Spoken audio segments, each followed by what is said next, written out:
Maura Thomas is an award-winning international speaker and trainer on productivity, attention, effectiveness for clients at the American Heart Association, Old Navy, and L'Oreal. Who doesn't love makeup? She's a TEDx speaker and author of 2 books of personal productivity secrets and Work Without Walls. She's also a regular contributor to the Harvard Business Review. Please help me welcome Maura Thomas.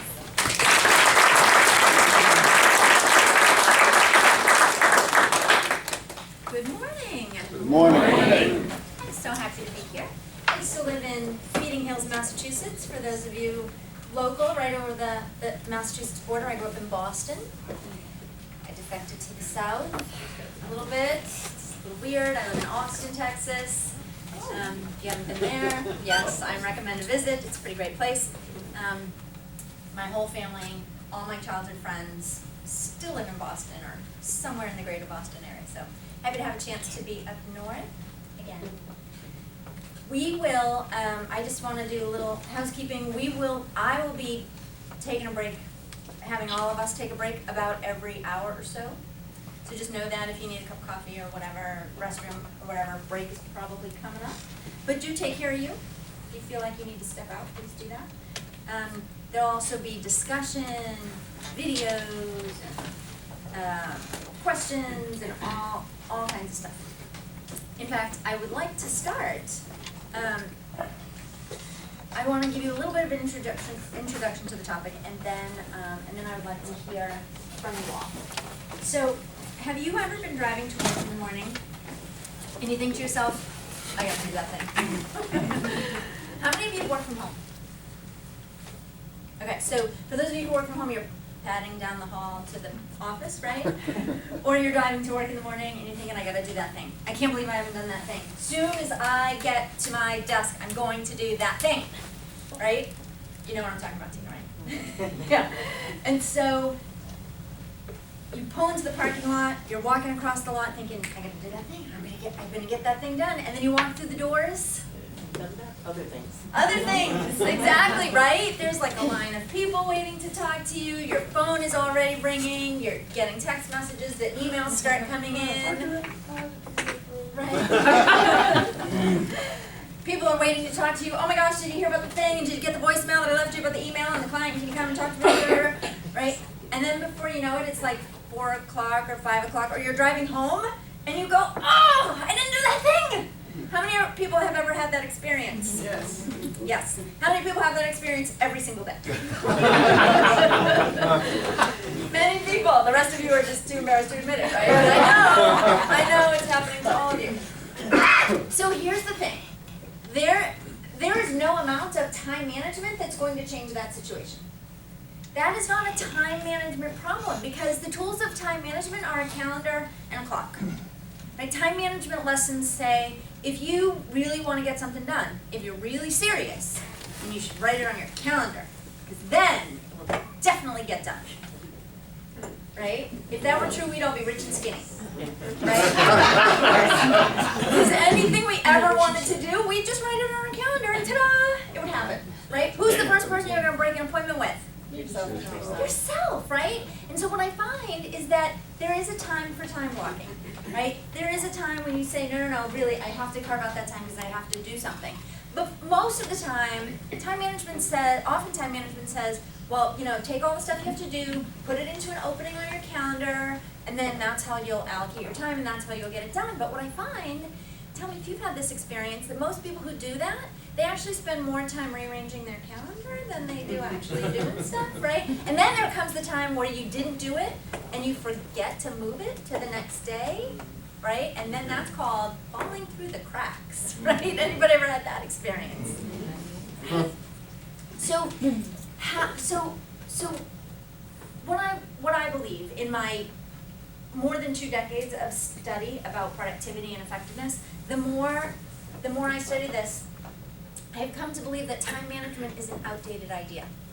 Because let's say that you do even. You get to your desk, it says at 8:30 you're going to do that thing, that's what it says on your calendar. You get to your desk and you tell everybody, no, leave me alone, right? You silence your phone, you close your email, and you're like, no, it says on my calendar at 8:30 I have to do this, I'm going to do this, right? So let's say that it's a plan for a new member, right? For example, right? So you just pull up, let's say that's in a Word document, right? So you pull up this Word document and you start to think about the member, and then you're like, okay, yeah, they have the, oh, look, an email. No, I'll get back to that. Okay, no, the member. Okay, so, right, oh, a text. Hold on. Text, okay, no, where was I? The member. You know what? I think there's some information about this member on the web. Let me just grab that, right? So then you open your browser, right? And your browser is maybe set to like Yahoo News or CNN. And so you start to type in like the search engine or in the search bar to like look up whatever you need to find. But there's the news, right? And you're like, oh, something else happened. Oh yeah, the inquiry. The rain. It's still raining. Oh, the new cars are out. That's right. And then before you know it, you're watching cat videos. I didn't mean to. But here's the thing. The job of the internet is to keep you on the internet. Right? Every website, everyone who's ever run a website, anybody who knows anything about the web and how web pages work knows that the number one metric, how long do people stay on the page, right? And then everything else that's happening on the page is trying to get you to click to another page and stay on that page, right? The job of the internet is to keep you on the internet. And so if you had on your calendar that at 8:30 you were going to do that thing, and 8:30 rolled around, and you started to do that thing, but you actually did it a couple of minutes, and then you checked your email, and then a couple more minutes, and then somebody walked in and interrupted you, and then a couple more minutes, then you got a text message, and oh my gosh, where was I, right? If the 30 minutes that you set aside to do that thing pass like that, then you will have a very different experience than the one that you intended. And putting it on our calendar doesn't mean that it's going to get done. Allocating the time doesn't even mean that it's going to get done. What's more important than time management? How you manage your time is only relevant to the extent that you also devote your attention. If you didn't focus on that thing for 30 minutes, then it either won't get done, it'll get partially done, or it'll sort of get done, but you're not even really sure what you wrote, and you have to go back and read it again, or have somebody else read it, or proofread it, or it's got mistakes. And especially in work that requires any amount of attention to detail. Does anybody ever do anything that requires some attention to detail? Right? And so, how you manage your time is only relevant to the extent that you also devote your attention. So what's more important today than time management, I believe, is attention management. Every single marketer in the world, anybody who knows anything about marketing knows that your attention is their most valuable commodity. Because there is so much noise, right? Everyone is trying to get your attention, right? There's billboards, and there's advertising, and there's the web page. You ever visit a web page, and all of a sudden there's like a voice that starts talking to you, and you're like looking for the volume, and you can't even tell where the voice is coming from, and then like something else drops down onto the page, and you gotta close that, right? Everyone is trying to steal your attention. Attention is now the most valuable commodity because no one's going to do business with you if they've never heard of you, right?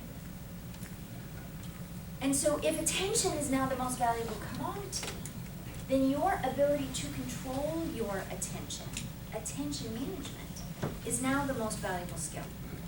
Because that is your only defense against everyone in the world trying to steal your attention. You know what happens in a day, right? The day goes by because your attention is being grabbed by all these different things, and then that day goes by, and you didn't get anything done. But those days, or you got a lot of things done, but you can't even probably name one of them when you drive home, right? You know you were busy all day, but you can't even remember where the day went or what happened. The more I study productivity and effectiveness and the ability to live a life of choice, which is what I think it really comes down to, the ability to live a life of choice. The more I study these things, the more I have become convinced that the secret is all about control. It's like taking that tidal wave of information and communication that is threatening to drown you at any moment and controlling it into a manageable drip. So the secret is all about control, and specifically control over your own attention. So if you begin to consider your ability to manage all of the things that you need to do in terms of attention management instead of time management, I think that shift will even help you. Just that. Because time management doesn't help us anymore. Time management advice was created back in the day before the internet, before email, right? For those of you who, I'm sure nobody in this room is old enough to remember the days before the internet. But if you can imagine in the prehistoric times, before the internet, when you really could sort of, if everybody had an office with a door, right? It didn't matter your job in the company, you had an office with a door. And so you could go into your office, you could close the door, and you could just work from your lip, right? You could just say, okay, these are the things I'm going to do, and somebody would knock on the door, and you know, the phone would ring occasionally. But you pretty much could work from your calendar. You could plan your day by time, and you could work through it. Those days are out the window. Because now we have the internet, and we have email, and we have technology. And so all of these things are conspiring to steal our attention. And so those days where they go by and you don't even know where they went, those days add up into weeks, into months, into years. And pretty soon, you might find actually that your life is not on the path that you intended, or that at least you've maybe taken a detour that you didn't intend. So there was a 20th century philosopher, medical doctor. His name was William James. He's often known as the father of modern psychology. And he had many professional accomplishments, but something that most people don't know about him is also that he learned how to pull himself out of a suicidal depression by learning how to control his attention. So he had many interesting things to say on the subject. This is one of them. Would you agree that this is true? Experience is what I agree to attend to. Maybe we're not convinced. Let's use an example. Who's got a hobby? Work doesn't count. Who's got a hobby? What's your hobby, Ron? Fishing. Fishing, cool. So you probably talk to people about fishing? Sometimes. And maybe go fishing with other people sometimes? And maybe occasionally you shop for fishing equipment? Is that fair to say? Sure. So you give your experiences to, you give your attention to fishing, you have experiences around fishing. Is that fair to say? Yes. Okay. I don't like to fish. With the worms and the slimy and the thin, I don't like to fish, right? So I never talk to people about fishing. I never go fishing. I love to be on the water, but I don't fish. I don't have any, I don't shop for fishing equipment, right? I don't give my attention to fishing, so I have no experiences around fishing. Is this fair? Okay. Right? There are things in this world that other people are like, oh my gosh, I'm all about this, and you're like, what? Right?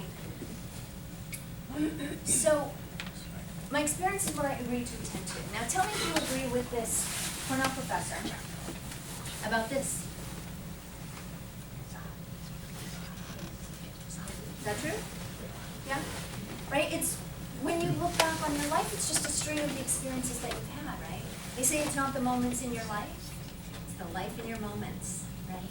What's the life in your moments? The experiences you're having, right? And your presence in that experience. So, if your attention determines your experience, and your experience determines your life, doesn't it follow that your attention determines your life? Yeah, sure. Yep. Right? And if that's true, what if too often you don't control where your attention goes, but you just inadvertently allow it to be stolen by all of the millions of things that are constantly demanding your attention? You see what happens in a day. The whole day just escapes you, right? But those days add up into weeks, into months, into years. And if you've ever said to yourself, I thought I would have done that by now. Or I thought I would have X by now. I thought I would have written that book, or started that side business, or taken that family vacation, or moved to that new location, or if you've ever said to a friend, how many people have ever said to a friend, oh my gosh, how long has it been since I've seen you? Anybody ever said that, right?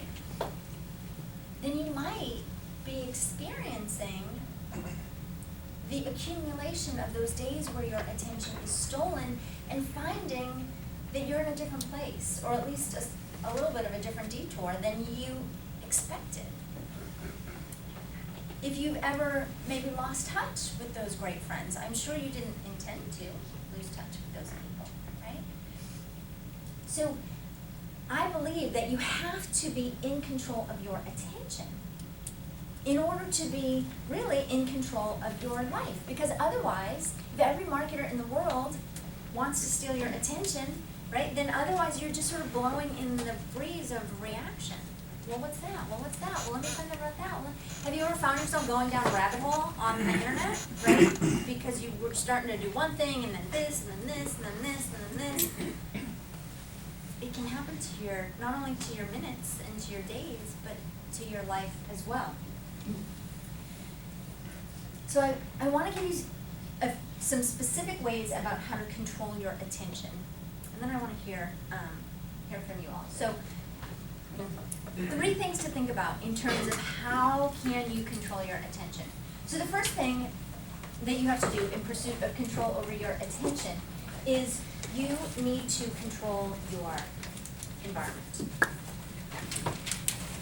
We often act as if we are victims of our environment, right? Oh my gosh, it's so loud. Oh my gosh, everybody's always bothering me. Everybody's always interrupting me. I can never get anything done. But you know what? You actually can control. You can exert some control over that. We have much more control than we exert. So this guy, you probably can't see. He works in an open office plan. How many people work in an open area? No one. Okay. So if you have an office with a door, excellent. You can close the door. If you close the door and people walk through it anyway, right? Everybody's like, oh, the door doesn't matter. People ignore the door, right? But here's the thing. If they ignore the door and they walk through it and you're like, okay, what do you need?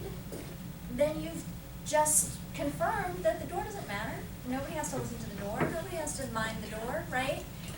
If they walk through the door and you say, hold on, you know what? I'm really in the middle of something. That's why the door was closed. Is there any way we can talk about this later? In whatever polite language feels comfortable to you, but the point is, you sort of reinforce those boundaries. Then maybe the door can be the signal that I really prefer not to be disturbed. Now, if you leave your door closed all day long and you never show your face, then sure, people are going to walk through it. But how about, 15 minutes in every hour where you actually get some stuff done? Or 30 minutes? Or how about a couple hours in the morning and a couple hours at the end of the day? Whatever feels right to you. But the point is, again, for those of you whose work requires a little bit of attention to detail occasionally, wouldn't it be nice to have a little bit of uninterrupted opportunity to actually devote your brain power to that and do it in a way that you felt comfortable, that it was accurate, and there weren't any mistakes, and you felt good about it? So you have to control that environment. So maybe the door is the signal that says, please do not disturb. And for this guy, I know you guys don't work in an open office, but this guy decided he doesn't have a door, so he's going to give people a signal the other way. He's got a sign on his back. Here's what the sign says. So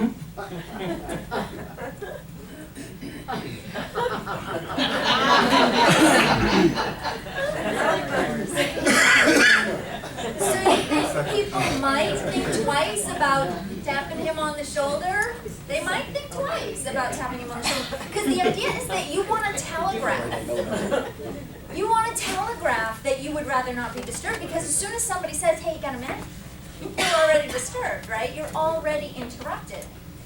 Your head is already starting to come out of whatever it is you're in, and yeah, okay, what do you need, right? And so you've lost that focus that you had, which means very likely that the amount of mistakes is going to go up, which really means it's difficult to apply your brain power.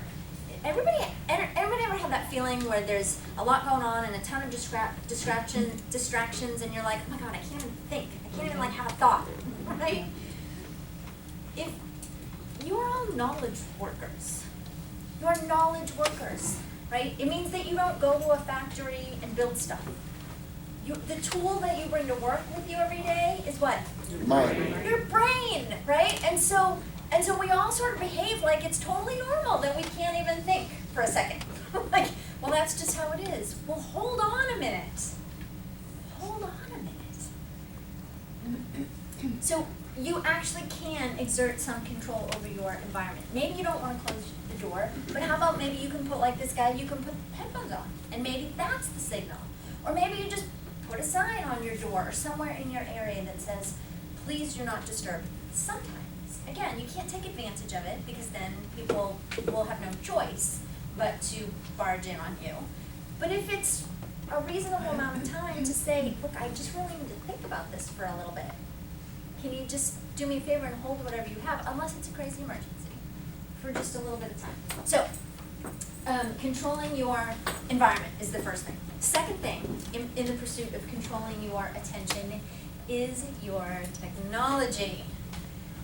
How many people feel like a slave to their device sometimes, right? I don't think any of us went to the Apple Store or Best Buy or Verizon or AT&T or wherever you bought your smartphone, right? I don't think you walked into the store and plopped down your $200 and said, here's my money so everybody in the world can interrupt me all the time. Right? I don't think that that's what you intended, and yet that's how we behave. We have forgotten, I think, that our technology exists for our convenience, right? Just because you can get your email on your phone doesn't mean that the email on your phone has to be constantly downloading all of the time. And especially if you've got any kind of indicator that tells you when you have a new message on your phone or even on your computer. I mean, do you need a message to tell you that you have new email? Let me just end the suspense for you right now. You have new email. Okay. So now you can just shut off that indicator that tells you that you have new mail, because you do. You do all the time. So just shut off the indicator and actually get the work done. Put your phone sometimes on Do Not Disturb mode. How many people have an iPhone? Almost everyone. How many people know how to use Do Not Disturb on your iPhone? About half. Excellent. That's pretty good. So Do Not Disturb, for those of you who say, because this is what I always hear, right? I can't shut off my phone because what if there's an emergency? My kids, my spouse, my blah, blah, blah. Okay, cool. Do Not Disturb allows you, as you know, for those of you who know how to use it, to say, let these phone numbers through when it's on Do Not Disturb. Or if somebody calls and then hangs up and calls right back, let that through, because that must be an emergency, right? So you can exert some control over your technology. Do Not Disturb mode. How about every single phone, every single device you own has an off button? Swear, it does. You might not know where it is, but it has one. So how about off? How about silent, not vibrate? Not vibrate, because vibrate still distracts you, right? Those push notifications? Hell to the no. Okay? You don't need those push, but with a very few exceptions. Maybe you want a notification about a meeting that's in 10 minutes, or maybe you want a reminder of a task that you need to do, or maybe you have an app that says like, hey, the gate has changed for you, right? There are a few exceptions, but you don't need to know that somebody liked your Facebook post, right? You don't need to know that right now. You don't need CNN breaking news, because guess what? Those apps, those news apps, they're not in the newsroom going, oh my gosh, this is like so important, we have to push it out to everybody we know. They're standing around the office going, hey, what can we call breaking news? So that we can get people to interact with the app, because every time you interact with the app, that's what makes the app more successful, right? And don't have any illusions about this. The hottest consulting services in Silicon Valley, app developers, software, technology, they're consultants who are students of a guy named BJ Fogg. And BJ Fogg has something called the Influence Lab. And in the Influence Lab, they think up ways to manipulate your behavior through technology. That is their job. I'm not saying they're bad, I'm not saying they're evil. That is their job, to get you to interact with your technology. They are working specifically on how they can manipulate your behavior to their app, to their technology, to their devices. So your only defense against that is to exert control over your technology. All of your technology can be controlled by you. You just have to do it. Those, on Outlook, if you have those indicators, a buzz or a ding is bad enough, but if you've got that preview screen, you don't need those indicators because all they do is distract you while you're trying to do something else. Shut off the indicators. What's even better than shutting off the indicators is to work in offline mode. If you're working in Outlook, work in offline mode, because that means that the emails can't even come in until you decide you're ready to get the emails. And then you won't be distracted. I mean, even if the task in front of you is to deal with your email, right? Okay, there's a whole bunch of stuff in here. I know I gotta read some of this stuff and respond to some of these people, right? You have times in your day when you do that, right? Unless, have you ever decided that you were going to do that, but you can't get any farther than like the top 2 messages because every time you read one, a new one comes in, and then you read that one, and then you deal with that, and then a new one comes in, and then you read that one, and so now you've still got the 200 messages that you haven't even scrolled down to. Because it's like if you were trying to shovel a hole, and I was standing across from you throwing the dirt back in, right? That's what it's like. So you have to stop the flow to even just manage your email.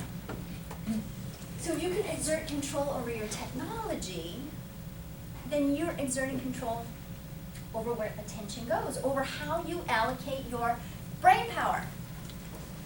Your brain power is the tool that you bring to your job every day. Anybody know who Seth Godin is? Marketing guy? So here's what he had to say on this topic.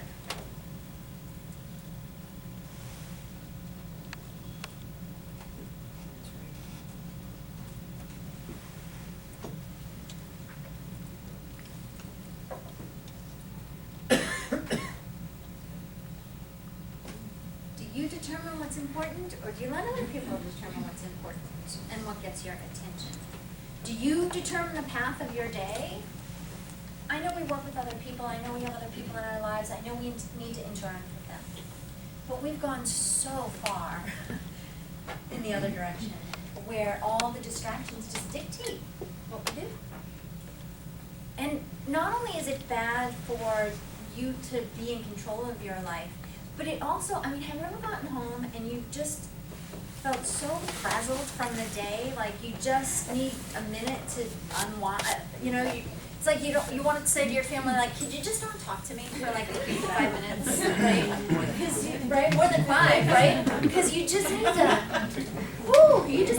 bring it down a little bit, because all day long, we're just being pulled in a million different directions, right? And that frazzled feeling is not pleasant.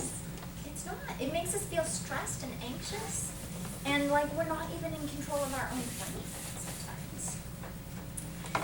So the third step in the pursuit of control over your attention is control over your own behavior, and that is often the hardest part, because we are so used to constant distractions that in the absence of constant distraction, we end up bored and we seek out distraction. Have you ever found yourself going, it's kind of quiet in here. Is the phone broken? You're like, man, is my email still, is the server down? Because I haven't gotten a message. Anybody ever feel the phantom vibration in your pocket? Wait, what? I sworn I found something. We're so used to distractions that now we've actually trained ourselves for distraction, to be distracted, right? So how do people feel like your attention span is shorter than it used to be? Right? Why do you think that is? Because we're overloaded with so much stimulation. Because we're overloaded, because we get so many distractions all the time that we just become used to the distraction, and so we're chipping away at our attention span. And so it's getting shorter and shorter. Yeah, David? Yeah, I mentioned this to you before, but it's true, and I want to confess to the group here something, that if I go a certain period of time without getting an email, especially on the weekend or some weird thing, I'll send myself one to see if it's still working. I know you all have done it. You don't have to admit it. not really.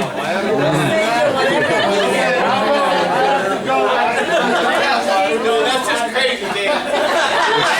That's really You got yourself figure that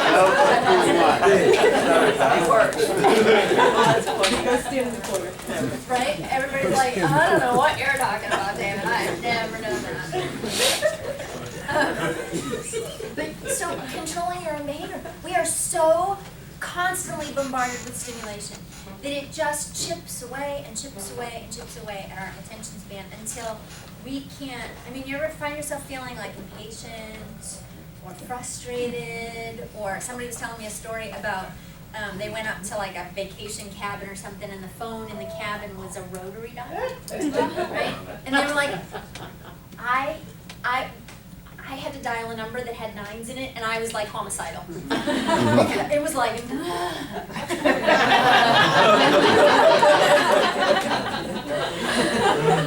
okay, that and he, that's what he said. He's like, that was my red flag. That I was maybe a little bit over the edge in terms of impatience and irritability, and that I had no patience anymore, no attention span. It's called intermittent reinforcement, is what the scientists call it. Intermittent reinforcement is if you had a mouse in a cage and you put a food pellet into the cage at the same time every day, the mouse would learn not to look for the food pellet until that time rolled around, right? Just like you have pets. Anybody have pets? Pets know when it's dinner time, right? But if you put the pellet into the cage at random times throughout the day, the mouse would start to look for the food pellet all the time. Is it there yet? Is it there yet? Is it there yet? Is it there yet? And that's how we are with our communication, with our technology, right? Every time you send an email, every time you leave a voicemail, every time you post something on social media, every time you get a text message, is it there yet? Did they write back yet? Did anybody like it? Did anybody share it? Is it there yet? Is it there yet? Is it there? Right? Yeah.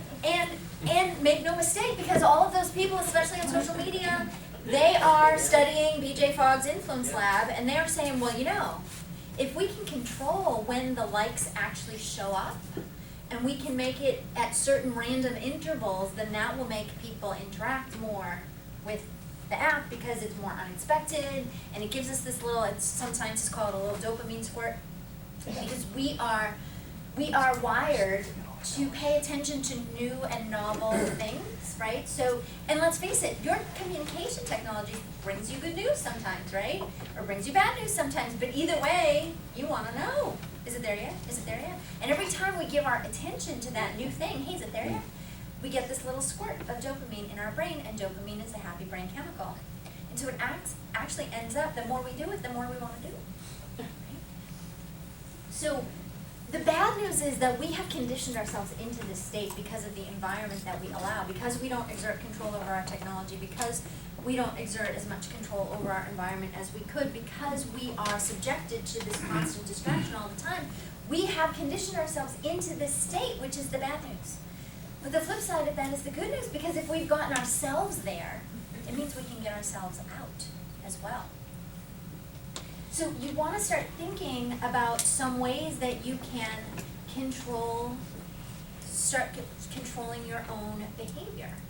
Can anybody think of ways that you could maybe start to uncondition yourself out of this distraction? What's that? Get away? I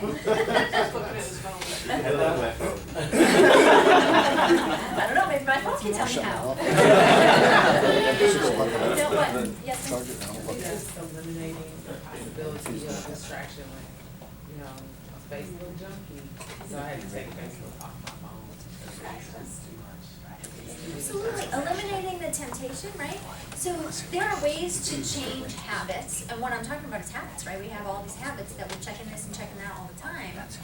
The ways to change habits, one of the ways to change habits is to make it easy to do the things that you want to do, and hard to do the things that you don't want to do, right? So if your Facebook isn't on your phone, then it's harder to check Facebook, and so you'll probably do it less, right? I mean, that's kind of a no-brainer. When you're trying to change behaviors, there's two ways to do it. There's a hard way and there's an easy way. The hard way is, I will not look, I will not look, I will not look at Facebook, right? And that now you're using willpower. And willpower depletes. Willpower, the more you use willpower, the less you have of it later in the day. And so if you just remove it from your phone, then you remove the temptation. That's the easy way. Facebook, oh, no, it's not. I can't. It's not there. Right? That's the easy way. Great example. What else? No phones at the dinner table. Awesome.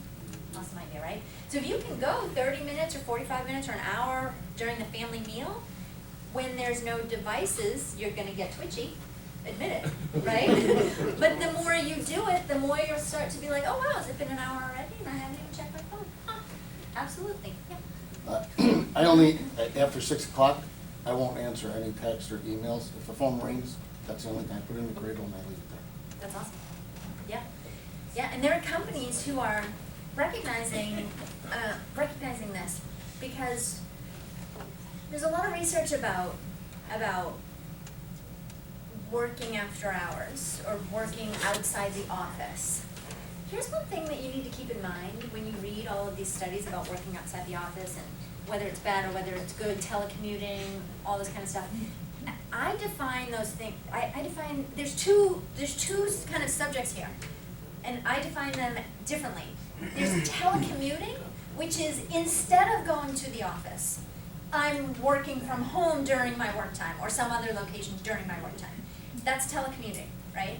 But then there's remote work, which is I worked all day, but now I'm home and I'm gonna still check my email and check in with my voicemail and that's a little bit more challenging because that extends your work day, that makes you work more, that makes it so you don't really have an opportunity to unplug.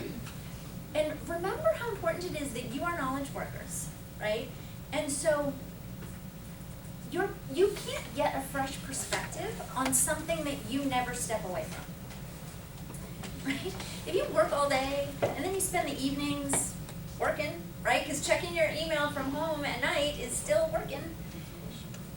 You check the last thing you do before you go to bed. I won't ask how many of you do that because I bet it's a lot. But the last thing you do before you go to bed is check your email. First thing you do when you get up is check your email.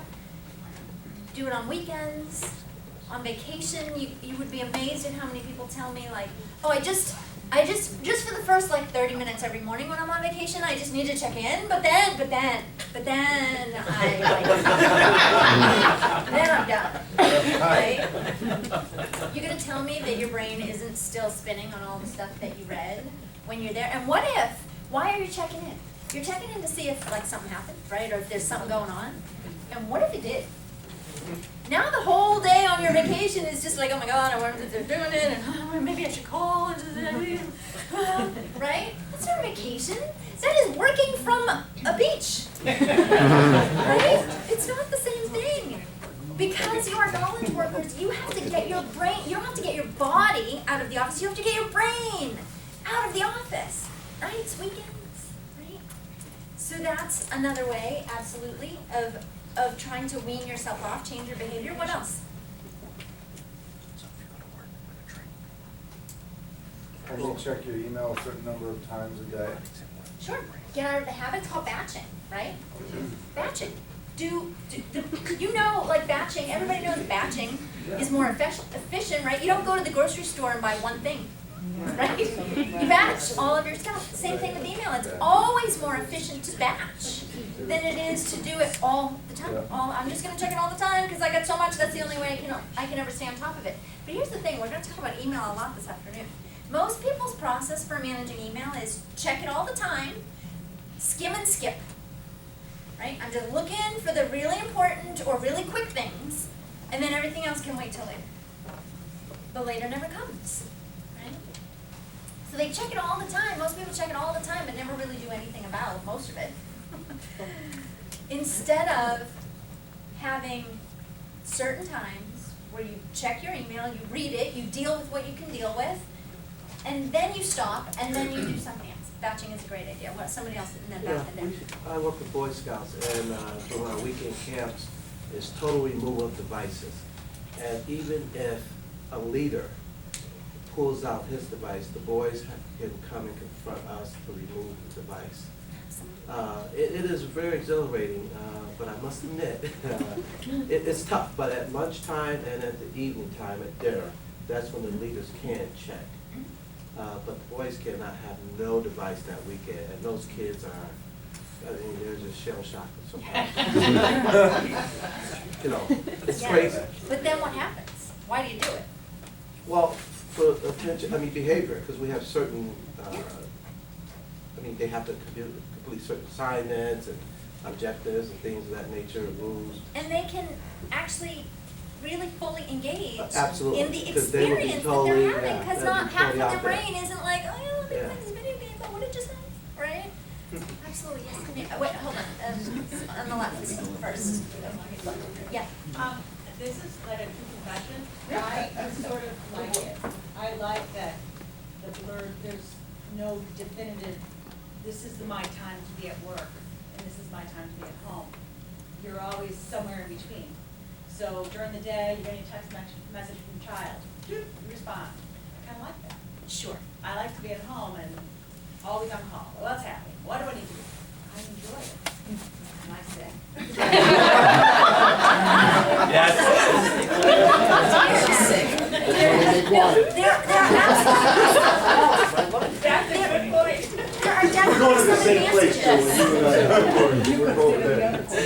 There are definitely some advantages to having the opportunity to be untethered from the office, so that we can go to the doctor's office or, you know, catch a kid's soccer game or whatever, and then, you know, if we need to check in, we still can.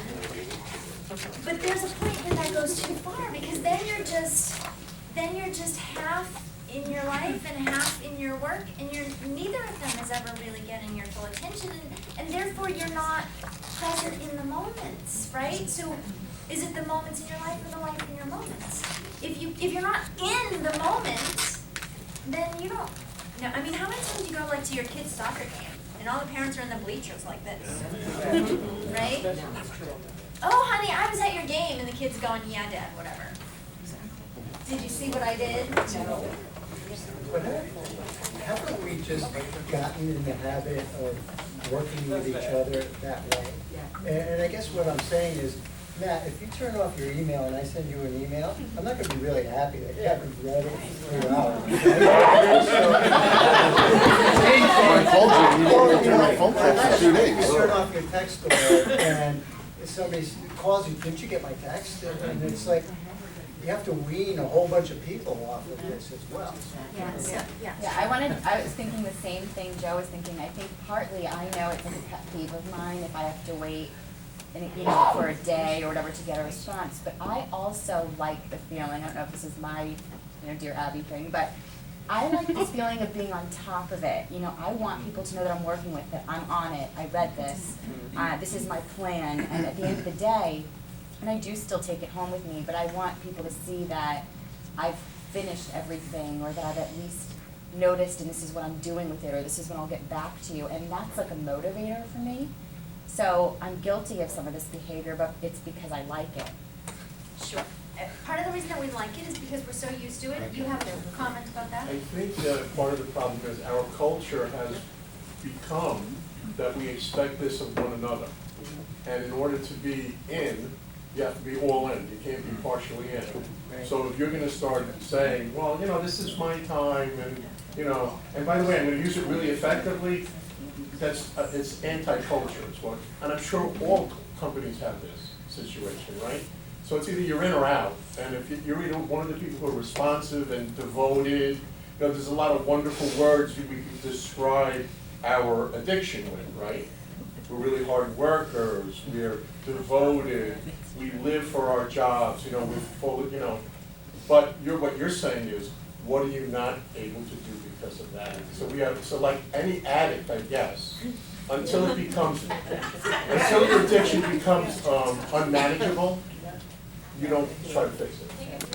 And you like it because, right, an addiction, part of an addiction is you get positive, you feel good about it. Maybe for false reasons, right? Yeah.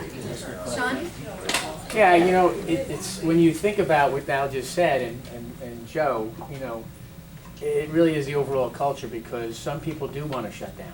And if higher executives are saying the culture that I expect you to respond, but you might expect him to respond, but I might not expect him to respond, so he's like not responding to me, responding, it's like, it's mixed messages.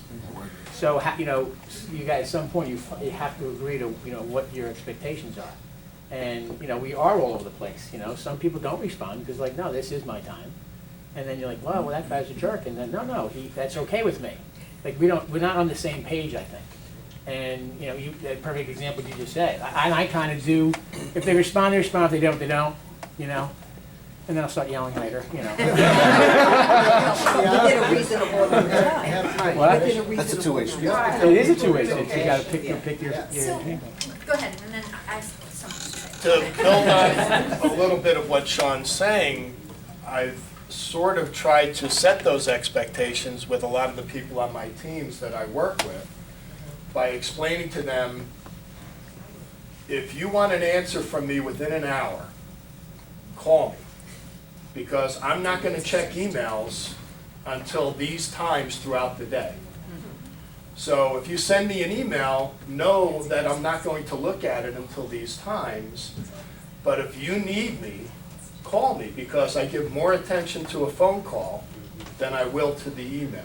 And it's trying to it's trying to define what those boundaries that I try to establish that work for me to keep my focus on trying to keep the focus on the tasks at hand. Yeah, so there's just so much to say about this. So you're saying you're either in or out, right? You're either all in or you're not, right? So my response is, okay, I gather from what you're saying that if you respond immediately, you're all in. If you respond in 15 minutes, are you out? Depends on who sent you the message and, you know, Communication. what it's about. So if you use email, and you're absolutely right that culture is a big part of it. If you use email for urgent or time-sensitive information, if that's okay, then in some ways it's understandable that people feel like they have to check it all the time. But people do get around that by saying, if I don't check it all the time, but actually most people don't even say it overtly. And I would make the argument that you don't need to say it overtly. Because think about this. You know that person in your head who always responds immediately to every email. Now think about that person who seems like they take forever to respond. You know that person, right? And you deal with them appropriately, right? That's right. You adjust to their way of working. People adjust to you too. So to your point, if I send you an email and you don't respond immediately, when you used to always respond immediately, yeah, I'm going to call you and be like, didn't you get my email? But that's just because you've set expectations that I respond immediately. And now you just you need to reset expectations. Because I bet everybody who works with you knows about you that you don't respond in 5 minutes. Everybody knows that. Everybody who interacts with you knows how you interact, and they will adjust. And so there's a point, and even people who say like, I just want to get back, and sometimes even that's the message from leadership. Just get back to the customer right away. Tell them you saw the message to the member. You saw the message, and you'll respond. Well, you still have to check your messages to see that that was required, so you're still distracted. Here are a couple of interesting perspectives. Number one, maybe not everybody's like me, probably not, but here's what I think. When I work with people who do detailed work for me, my banker, my loan officer, my insurance agent, when they respond immediately to my messages all the time, my response is, oh gosh, my policy's gonna have errors. Oh gosh, I better read those loan documents carefully because I bet they screwed it up. That's what I think. And I kind of also think, don't they have any other work to do except sit on their email all day long? I mean, and if it's an emergency, I will call back. I will call instead of email. But maybe people are not perceiving you the way you react, the way you think they are. And here's another thing to think about. If your member were sitting across your desk from you, you would not be checking your email, right? Because that would be rude. And if that's true, doesn't the work that you do for them when they are not in your presence, doesn't that work deserve the same amount of your attention and your respect? And if it does, then you have to be away. And I'm not saying away for days at a time. I'm not even saying away for hours at a time.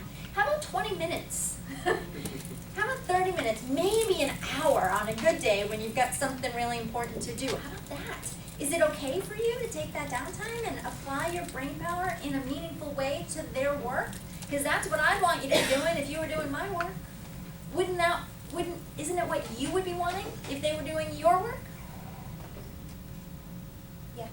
I just wanted to say that some of us here who work out in the field, and we have a team of reps, and sometimes what's an urgency for them or something, when you end up talking to them, it really wasn't that big of a deal, but yet it still caused an interruption or took your attention from something you had to get done. So when we work with reps, and it could cost us a sale if we don't get back to them. It could be that their tablet's not working, or they have a question about some eligibility issue, so we have to be on top of it, and we can't just be, I'm working on something, I can't get back to this person right now. So like, how do you control that in this type of position that a lot of us are in? Absolutely. So for anybody who is in a customer response position, it doesn't really work, honestly, to have to both respond to emergent customer situations and to have to just solve customer situations. Because you can't do both at the same time. You can, there are a couple ways to do this. So number one is you can assign a person to take in the calls and then sort of farm them out appropriately so that the customer is being dealt with. Or you can teach the customer, in these certain situations, here's how you communicate with me. And I think it's important to set those expectations internally as well, because you have all these communication devices, right? You have voicemail, you have the phone and voicemail, you have text message, you might have instant message, you have email. If every communication device is appropriate in every situation, then everybody uses everything, for everything. And so then you have to check everything all the time. And then when are you gonna work? Well, I don't know. The customer could text me or call me or email me if it's an emergency. And so let me check my voicemails, let me check my emails, let me check my text messages, instant messages if that's appropriate. And then by the time you've checked all those, well, now it's been 20 minutes, so I better start over again. And check that, and check that, and check that, and check that. And there's always gonna be messages, right? And so now when are you gonna get your work done? And if your work requires any amount of your attention for any period of time, which you've all said it does, then how do you reconcile those two things? And I don't know the answer. You guys know the answer. But you have to come up with the answer for yourself.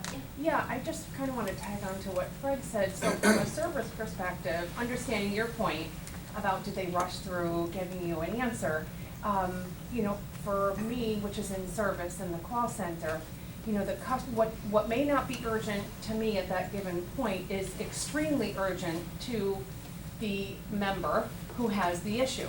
So not replying back in an urgent situation would actually, I think, maybe tell the member something completely the opposite, which is kind of open-ended questions. Did they get the email? Am I not important enough for them to reply back to the email? So it's kind of a slippery slope. Okay, so what are some things? Go ahead. I was gonna say, I think we need to separate job functionality here. Because a lot of the people in this room manage people who talk to the members. They don't manage the members themselves. They don't interact with members. So I think that's a huge difference in how you perceive what is important and what isn't important.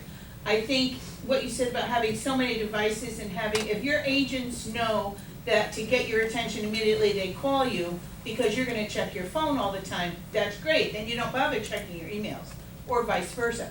But in a call center situation, the only job those people have is to take those phone calls and handle that member's issue. So that, in essence, is their job, so there's no other brain power that they have to commit to. But again, I would say they have two jobs. Their job is to take in the issues and respond to the issues, but it is also to solve the issues. And if solving that issue requires any amount of research or problem solving or thought or any conversations with other people or anything, when are they gonna do that? If they also have to continue to take in all the calls at the exact same time. Lisa can explain Right. that, well, that's, So- that's already built into their job function. Okay, so what's the answer? Well, it kind of gets a little back to what you were saying about, you know, managing your time or your attention piece of it. So it's scheduled. They, you know, they have to kind of look at their day and set priorities and pluck out some of those that kind of bump up to the top of the priority list as far as urgency or situation at hand. So to Joyce's point, you know, they are pulled in a lot of different directions. I more or less was getting back to just the individual customer and making them feel as important as the customer that came before them or the customer that came, you know, after them. And how you balance that piece of it. So what if you had a message in your email signature that says, if you need immediate assistance, please call this number, whatever, maybe it's your number, or maybe it's somebody else's number. So people understand that they are important, and, I mean, and maybe it could even say, I'm focusing on your work right now. If this is an emergency, please call me, right? Or some, I don't know, something, but do you think there's some answer to this problem? In the back, yeah. I think part of the problem for me, and I'm gonna assume a bunch of people in the room is, when we think of time management, the old way of thinking, everybody agrees, oh, you have to have excellent time management. But now we're talking about our attention, and I don't know that we are thinking about if we were able to take a percentage of our time and free it up, what other things we'd be able to accomplish with that time. So I think until we think about that in this room today, we're all feeling like, we work really hard and we do a good job, and the attention that we give things is what we have to do because that's the way our business is, or that's our culture, or whatever the explanation is. I think the only way to feel it is to recognize if we can free up, maybe not all of our time, right? You're asking for, let's change the dynamic a little and learn some new ways of doing things. What will we be able to accomplish with that extra time that we're able? Where can we put our attention rather than in these instantaneous responses and expectations where we can be more successful, provide better customer service to our customers and partners, be more efficient in what we do, sell more, collect more, all the things that drive our business. And customer impressions, because I think everybody's assuming things, if X, then customer thinks Y. And you don't actually know what your customer thinks. If I don't respond immediately, my customer thinks I'm not important. Really? I mean, maybe, but, I mean, when you deal with your banker, if they don't respond to you in 5 minutes, do you go, oh my gosh, they're horrible, I'm changing banks? I'm thinking. You know, I think that for us, the customers, sometimes our representatives or, you know, other people in executive positions. And so your lack of response, especially if everybody's on the same page of responding quickly or immediately, when you don't respond, it makes you look like you're not paying attention. Or you don't care about them. When you don't respond immediately. Yeah. What if you're in a meeting and you don't respond immediately? Do your customers all think you don't care when you're in a meeting? What about when you're at lunch and you don't respond immediately? Do your customers think you don't? I mean, there are times when you don't respond immediately.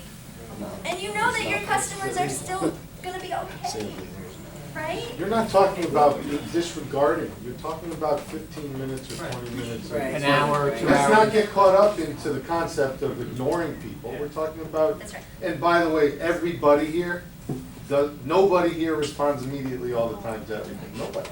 So just, it's all part of putting it on a scale and understanding that we're not talking about ignoring the important people, but giving yourself time that's part of your day. But I do have a question. I'm back to Fred. I've been waiting to respond to this.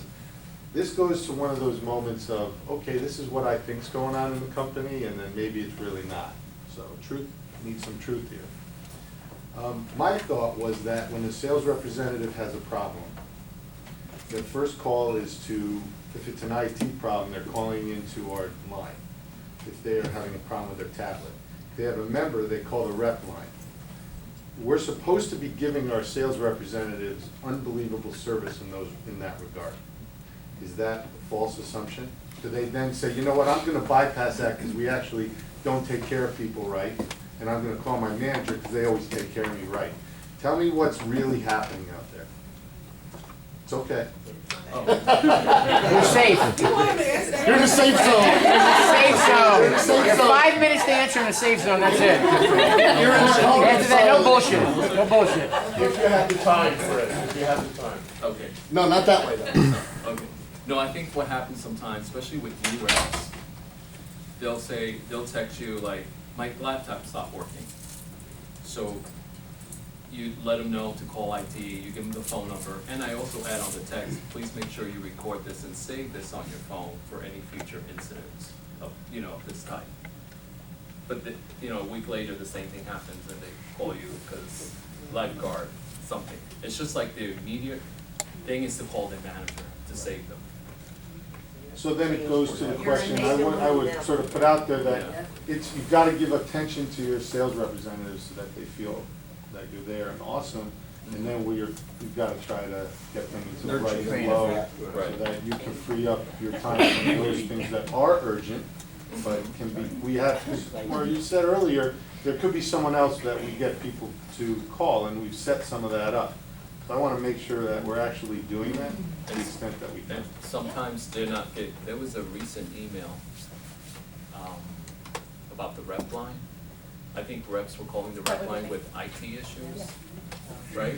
And instead of calling IT. To get around it, they were Yeah. circumventing the system. I don't This think it's was like intentional, last they week. just bridge the, call into the rep line, get us over to That was IT. intentional. Right. So, well, let's just say we're It's an just. intentional That was workaround. intentional. No, I Very good can't, job I mean, you done. could certainly argue that point, but the whole Jim and point I would be is just to actually- re-educate them and This let them know past the process. month, I met with Jim and brought up the same situation where reps were calling their managers instead of calling IT.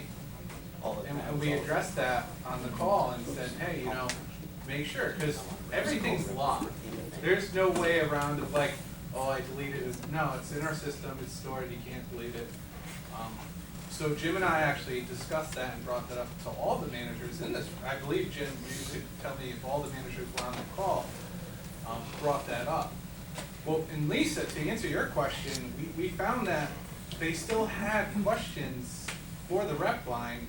They were asking to be transferred to their, certain reps were just not calling IT. Double problem. Yeah, the double problem, but I hope I gave you some insight that. Well, it's also very possible that the agent just wants to let their manager know, I'm down, I'm not making sales because I'm down, so, don't expect something from me over the next hour, whenever it's not fixed. So that's very possible why they're calling. Laura? Yeah, to me, it's a process possibly that each representative has to know what to do in certain situations. So it's up to the manager to let the representative know, if this happens to your computer, these are the steps you take to fix it. You don't necessarily have to call me direct, but this is what you have to do. After you've done all this and it hasn't been resolved, then call me. So I can help with that. Yeah. But I think the reps also want to let you know, like Laura said, that I haven't had any sales because of this. If a rep's tablet is down for 2 hours and you never got a text or call from that rep to let you know, and they get a 0 that day, and I was down for, and you're like, well, why didn't you tell me? I would have brought you my tablet, or I would have told you to go do boots on the ground, or, so you want them to communicate it to you also, to make sure that we're being efficient on either you wait for IT to fix it, or maybe IT says, well, I can't mail you a tablet till tomorrow. Now this rep never told you know what I mean? So you kind of want them to tell you when they have, call IT, but also let you know. Can't they just send you a text, or like just say, hey, listen, my tablet's down, I'll let you know when it's up again?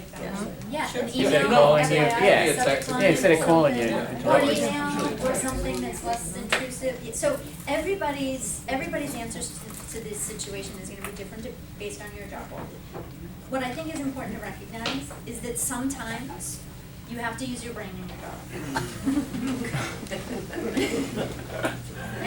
And you're not really using your brain if you think about something for a second, and then you check your text message, and then you think about it for another 30 seconds, and then you check your email, and then you think about it for 60 more seconds, and then you answer the phone. You're not using your brain in a way that is meaningful at all. You're not bringing your true knowledge and skills and abilities to your job. And so we're not gonna solve all these problems today, but the benefit of having everybody in the company in the same room, hearing the same message, is so that now you can all leave and talk about it as departments, as teammates, as individuals, and say, look, here's what I need sometimes, and here's how I'm going to handle that. And sometimes it's a structural issue. For example, if there's 2 people in a customer support role, maybe one person answers the phone for the first 2 hours while the other person solves the problems that they took in yesterday or took in earlier, and then they switch. So the other person takes in the new calls, and the other person can actually solve the problems in a meaningful way. Here's another situation. Have you ever had this? You send somebody an email and they respond right back, and you read the email and you go, well, thanks, but that's not what I asked. Or they only answer part of it. They only answer part of it?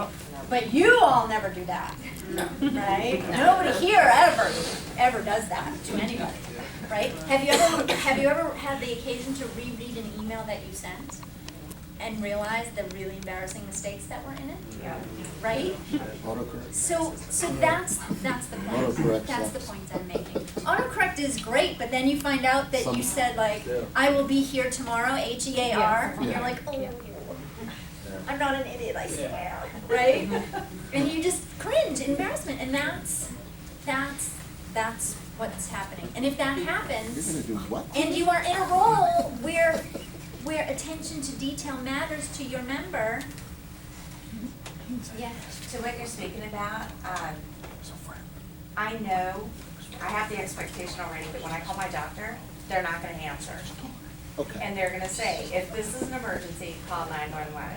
Otherwise, we're currently handling other patients. We'll get back to you when you want. They have set that expectation in my head, so I know going into it. absolutely. People interact with you the way that you train them to interact with you.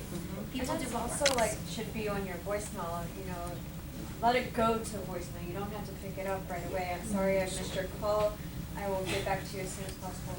You do that a lot with me, Howie. Yes, yes.